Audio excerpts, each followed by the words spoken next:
नई वीडियोस आपकी।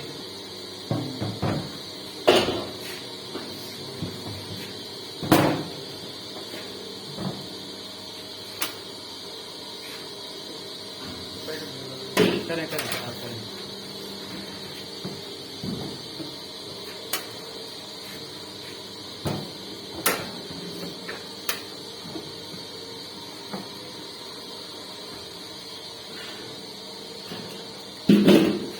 कटर के जरिए यहाँ पर कटाई कर लिया जाता है। कटाई आप देख सकते हैं कि किस तरह से ये कर रहे हैं। कटाई करने के बाद ये छोटे छोटे पीसेस यहाँ पर डाल दिए जाते हैं। उसके बाद ये पंच मशीन है, इस पंच मशीन को चला दिया जाता है। चलाने के बाद यहाँ पर